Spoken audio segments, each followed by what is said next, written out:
Ladies and gentlemen, the story you're about to hear is true. Only the names have been changed to protect the innocent. Fatima Cigarettes, best of long cigarettes, brings you Dragnet.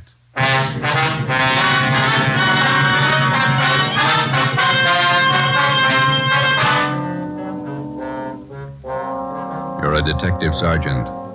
You're assigned to Juvenile Bureau. A rash of crimes has broken out in your city. Suspicion points to an organized gang of juveniles. Your job, stop them. If you want a long cigarette, smoke the best of long cigarettes. Smoke Fatima. It's the long cigarette that contains an essential ingredient of all the very popular cigarettes, Turkish tobacco. That's why you see the Turkish symbols on the attractive gold and yellow Fatima package. That's why Fatima has a much different, much better flavor and aroma than any other long cigarette. That's why Fatima doubles and redoubles its smokers. Yes, if you want a long cigarette, smoke the best of long cigarettes. Smoke Fatima. Dragnet, the documented drama of an actual crime. For the next 30 minutes, in cooperation with the Los Angeles Police Department, you will travel step by step on the side of the law through an actual case from official police files. From beginning to end, from crime to punishment, Dragnet is the story of your police force in action.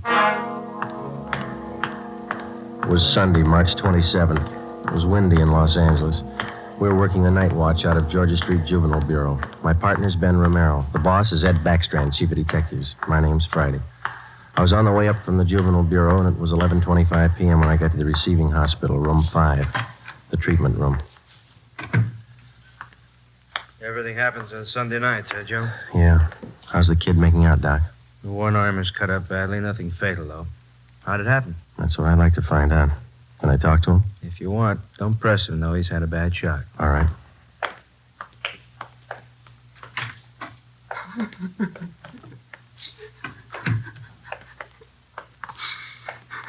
Officer here to talk to you, son. I can't. Tell him I can't talk, please. Just a few routine questions, son. You're going to have to answer them sooner or later. Please. Can't you see what's happened already? I can't tell you anything. Jack Monroe, is that your real name? Yeah. How old are you? I'll be 16 next July. Where do you live? I can't tell you. You know that. Now let me alone, will you? Let me alone. You've been running around with that gang of kids on Spring Street, haven't you? The big timers, isn't that what they call themselves? I don't know anything about it. Believe me, I can't talk.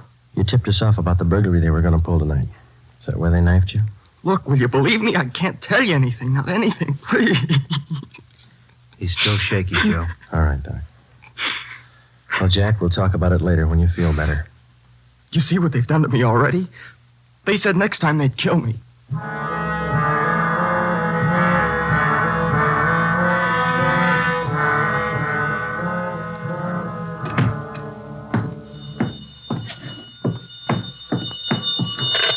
Juvenile Bureau, Friday.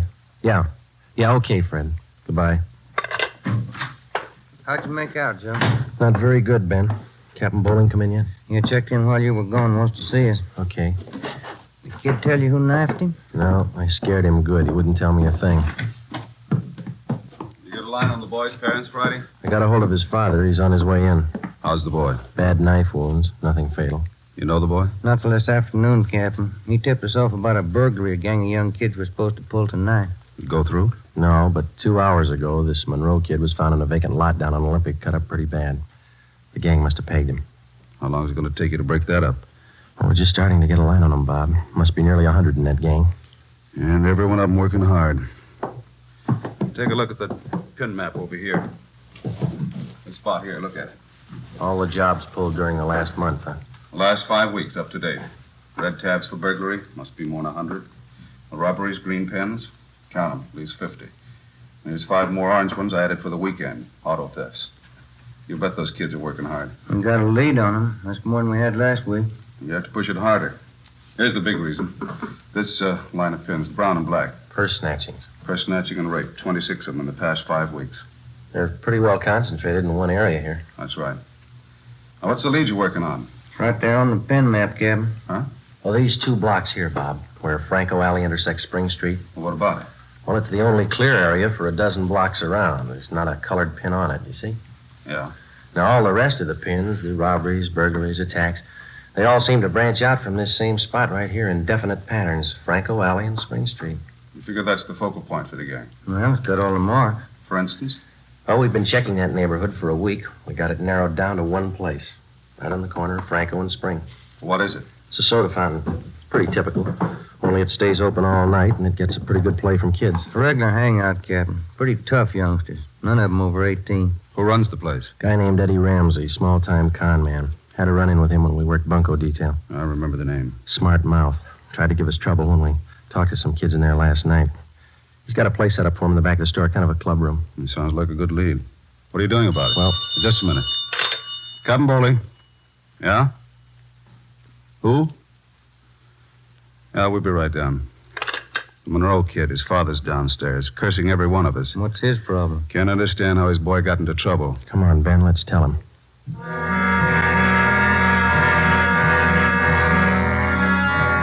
What kind of a city do we have when we can't allow our children out on the street without being stabbed or shot?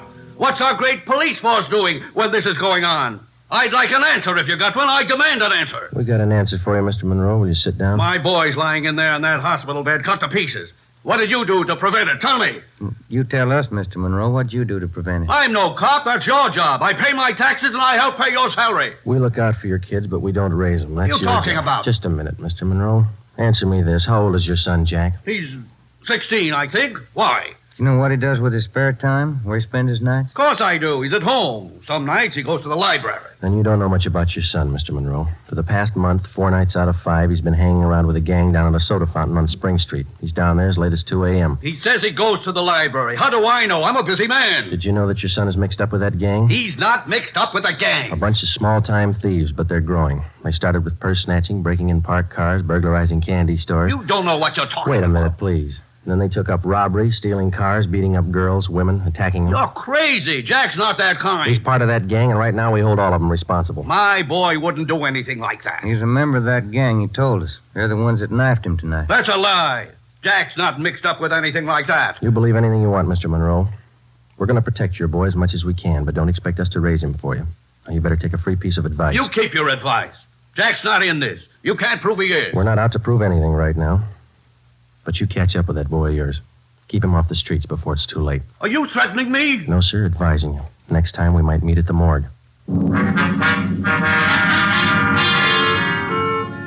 1 a.m. Monday, March 28th. A detail of 50 officers from Juvenile Bureau and Metropolitan Division were deployed for 16 blocks along Figueroa Street. At 5 minutes past 1, they started to move south over an appointed area. In the space of half an hour, 18 young kids, none of them over 17 years old, were picked up off the streets and brought to the second floor at 1335 Georgia Street, the Juvenile Bureau. 4 of the youngsters were girls. At 1:45 a.m., Ben and I checked the soda fountain on the corner of Franco Alley and Spring Street.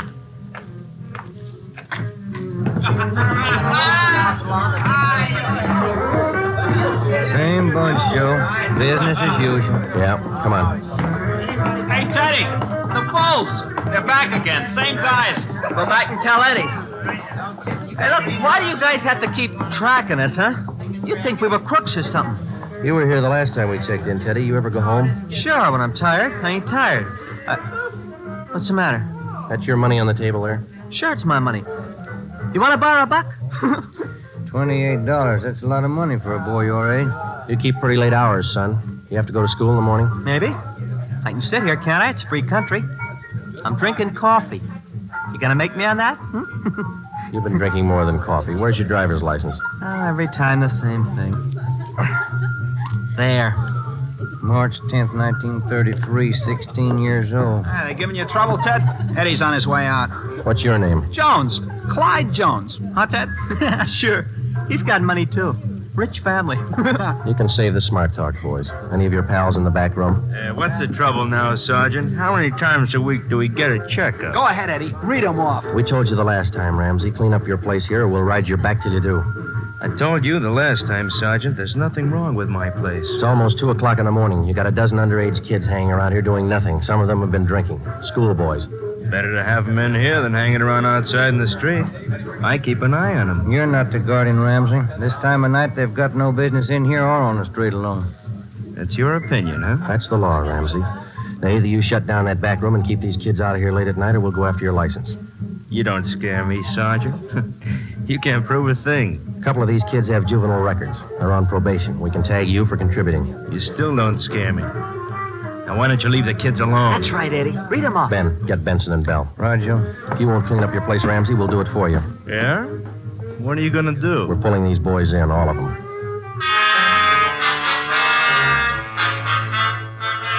$2:25 a.m. Monday, March 28th. The Dragnet operation had netted 30 juveniles, 26 boys, 4 girls. 24 of the children were between the ages of 16 and 17. They were lodged in the assembly room at the Georgia Street Juvenile Bureau. The other half dozen were 13 and 15-year-olds. They were taken to the juvenile hall at 1369 Henry Street. At 2:43 a.m., we met with Captain Bowling. All checked in, 30 of them. All right, in the morning we file petitions to have every one of these cases brought to the attention of the juvenile court. Make a note of it. Okay, Bob. For the kids with records, ask for detention from the probation department. Right. We'll call their parents in the morning. Call them now. They've got some explaining to do. By 6 a.m., all but 3 of the children's parents had shown up. To most of them, it was nothing new. Their kids had been there before. They'd be there again. They took the lecture from the juvenile officers calmly. As long as it didn't mean trouble for them, they wouldn't worry. When they got their children home, they would reprimand them, not for running the streets, but for being picked up by the police. Ben and I had seen the cycle of the young criminals start before, 100 times over. It had a lot of different endings, most of them sour. During the next week that followed, we booked an average of a dozen juvenile delinquents every night. The clampdown continued, so did the crime wave.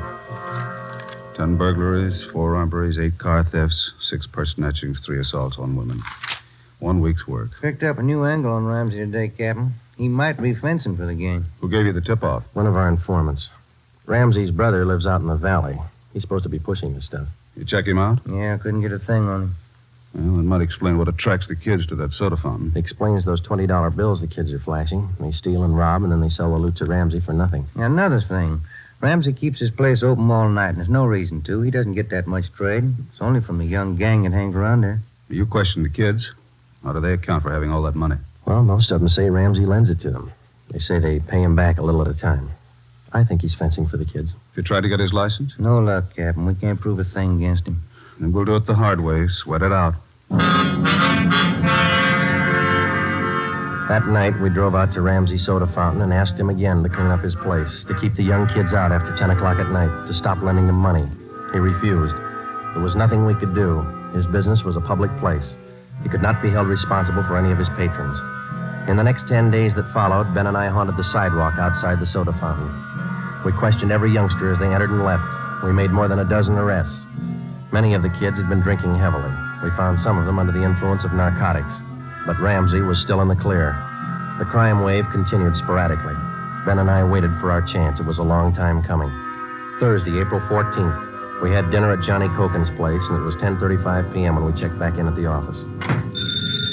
Hot shot. Grab it, Joe. Yeah. The terminal on Market Street, a 459 and shooting. The terminal on Market Street, a 459. Let's go.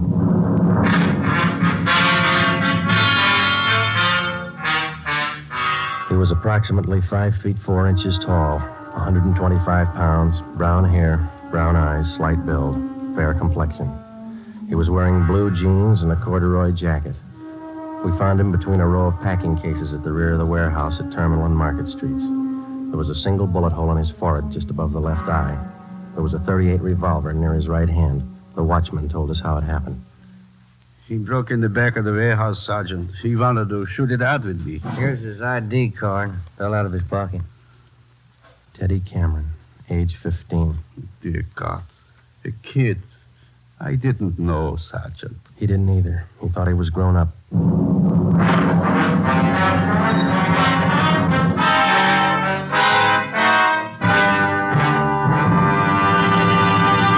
You are listening to Dragnet for the solution to an actual case from official police files. Now, here's the solution to many of your Christmas shopping problems. If your friends smoke a long cigarette, give the best of long cigarettes. Give Fatima, and all is well, Fatima. The long cigarette that contains an essential ingredient of all the very popular cigarettes, Turkish tobacco. Give Fatima, and all is well. Fatima. The cigarette that has a much different, much better flavor and aroma than any other long cigarette. Give Fatima, and all is well. Fatima. The cigarette that has doubled and redoubled in popularity. Here are the authentic reports. New York Division. Fatima sales up 132%. Chicago Division. Fatima sales up 453%. Los Angeles Division. Fatima sales up 545%. More and more smokers agree Fatima is the best of long cigarettes. So enjoy Fatima yourself and give Fatima for Christmas in the attractive golden yellow carton. Everyone who smokes Fatima says that this great new long cigarette is the best of all long cigarettes.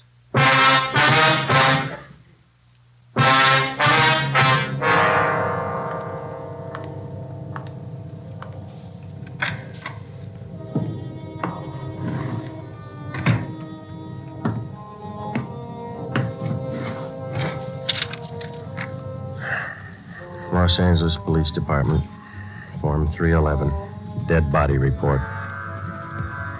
Type, gunshot. DR number 437695. Victim, Theodore Cameron. Residence address, 960 Charter Street. Date and time of death, Thursday, April 14th, 10:35 p.m. Place, Terminal and Market Streets, South State Warehouse. Cause of death, gunshot. Motive or reason, attempted burglary. Time discovered, 10:40 p.m. Removed to County Morgue. Discovered by Carl Hyba, night watchman. Identified by Barbara Cameron, sister. Description of victim, male, Caucasian, age 15, height, weight, so-and-so, occupation, student, descent, English, and was a witness, signed Joe Friday, serial number 2288, age 15.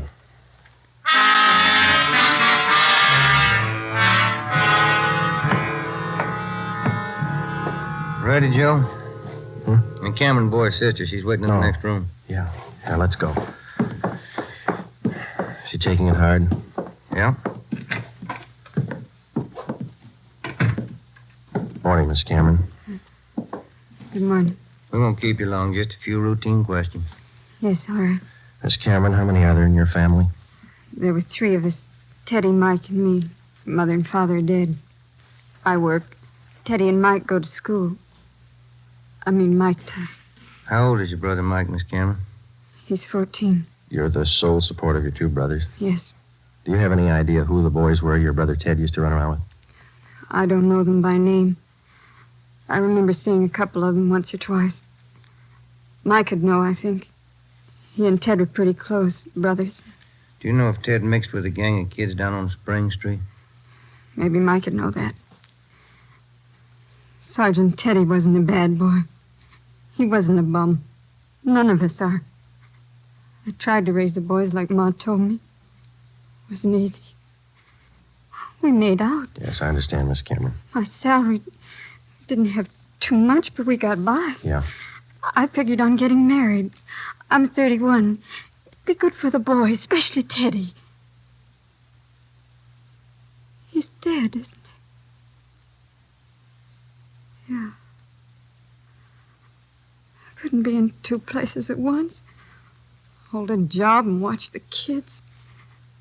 But that's why I thought maybe a husband. I'm sorry to press, Miss Cameron. Do you think your brother Mike can tell us about that Spring Street gang? Well, Mike would know. Where can we find him? Staying at a friend's house. I got the address in my bag. Here.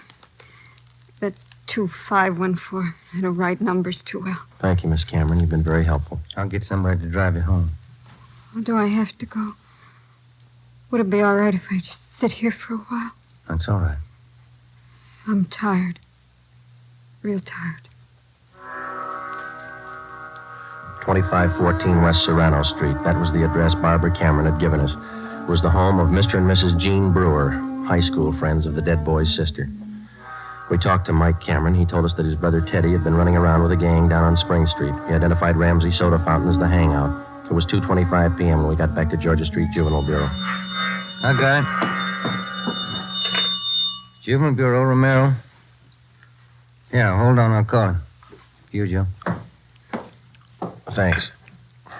Friday. Joe, this is Canfield in burglary. Yeah, Homer. You're working that Cameron case, aren't you? Yeah? I just got a report on one you might be interested in, out of the same neighborhood. Distillery prowl. What do you got on it? Looks like a juvenile M.O. They got away with 7 cases of Scotch whiskey. Expensive stuff. Okay, we'll hop on it. Bubeck Warehouse, Crocker at 7th. Miss Elizabeth Rice was the auditor in charge at the Bubeck Warehouse. We located her on the mezzanine office row. It was her job to keep a running inventory on all incoming and outgoing liquor stock. She knew her job well. As you know, Sergeant Friday, each and every bottle of distilled spirits carries a United States Internal Revenue stamp. Yes, ma'am. Each stamp carries a serial number together with the name of the firm to whom the stamps are issued. Well, Miss Rice, in the stuff that's missing, the stamp on each bottle carries the case number. Is that right? That's right. Now, what did I tell you? Oh, yes, I have it right here. 7 cases of high-grade blended Scotch whiskey. Now, I have a bottle identical to those in the missing cases. Yes, I see. Now, if you'll just look here, Yes, ma'am. the number on this stamp here, 368-227-9956, followed by the firm name. Could you give us the numbers of the stolen cases? Now, I have them typed out for you right here. 7 cases, 12 bottles to the case, Canada Dry Incorporated, 4 of the red label and 3 of the black label, Johnny Walker. All right, thank you very much, Miss Rice. And you think that this might be a juvenile case, Sergeant? Yes, ma'am, we do. 7 cases, that's close to $600, isn't it? We've lost a great deal more than that, Sergeant. The insurance company makes up for the liquor loss. Yes, ma'am. Those youngsters, who makes up for them?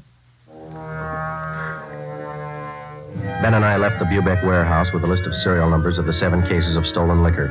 We headed back for the Juvenile Bureau. We figured that there was a strong possibility that the Spring Street gang was responsible for the warehouse liquor theft. How were they disposing of the stolen property? That was the key question we had to answer. Ben and I had a hunch and a tip from an informant that the young gang was operating under the guidance of a fence, a man or woman whose job it is to dispose of stolen property. The gang members were close to Ramsey at the soda fountain. Ramsey was the logical suspect. All right, now suppose they did steal the liquor. Suppose Ramsey's a fence. What's he done with the stuff? I don't think he's turned it this fast, if he's turned it at all. He wouldn't keep it at the soda fountain, no liquor license. And we've been around too much. He wouldn't keep it in his house. He lives in the rear of the fountain. It's too hot. Only leaves one other location that we know about. His brother's place in the valley. It was 5 minutes to 10 when we turned left off Ventura Boulevard onto Sepulveda. Ramsey's brother had a small farm about a mile and a half off the highway. It was a modest white frame house planted squarely in the center of an acre of ground. An unpaved driveway led off to the left of the house to the garage. Pull up here, huh? Yeah, okay. Yeah, it looks kind of quiet, no lie. Let's go.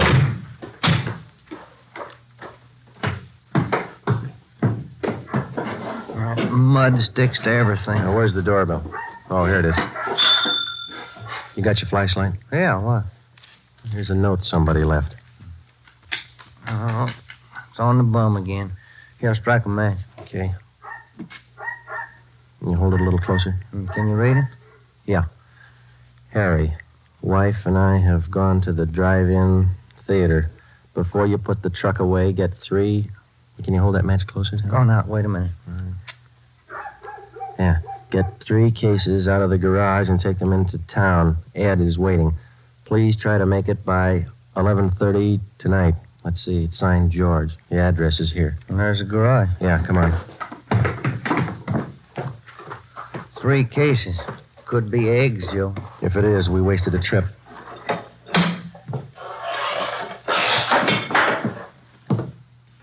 Oh, I'm out of matches, Joe. All right, here, use mine. What was that? Checking. Come on. See anything? No. There goes the light. Just a minute. I'll strike another one. You can save your matches. We found it. We found 5 cases of Scotch whiskey on the floor of the garage. We checked the serial numbers against the warehouse list. They matched. We went back to the car and called communications. We had an immediate stakeout placed on George Ramsey's place, and then we headed back for the city. It was 11:20 p.m. when we got to the address we found on the note. Oh, it's about time, Harry. Hello, Ramsey. We can do without the music. What's your problem this time? You're almost out of scotch, Ramsey. Serial numbers check out, Joe. Sorry I can't offer you a drink. We're too old to drink here, aren't we, Ramsey? Where's your phone? You want to invite somebody? You can see we're out of booze. You got a phone? In the hall. Ben, call the office. Yeah. All right, what's it all about? We've been out to your brother's place. What happened to the other 2 cases? You drink them here? I gave it to the kids. What are you looking at me like that for, Sergeant? Anything wrong, Eddie? Party's over, kid.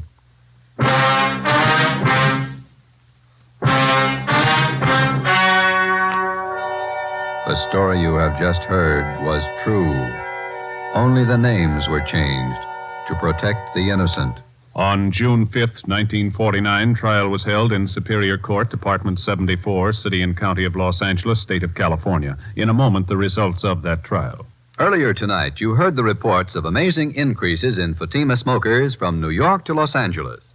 Yes, all over the country, Fatima is doubling and redoubling its sales. And here's reason 1. Fatima is the long cigarette that contains an essential ingredient of all the very popular cigarettes, Turkish tobacco. Reason 2. Fatima has a much different, much better flavor and aroma than any other long cigarette. Reason 3. To millions of smokers, the name Fatima has always stood for the best in cigarette quality. Smoke Fatima, the best of all long cigarettes.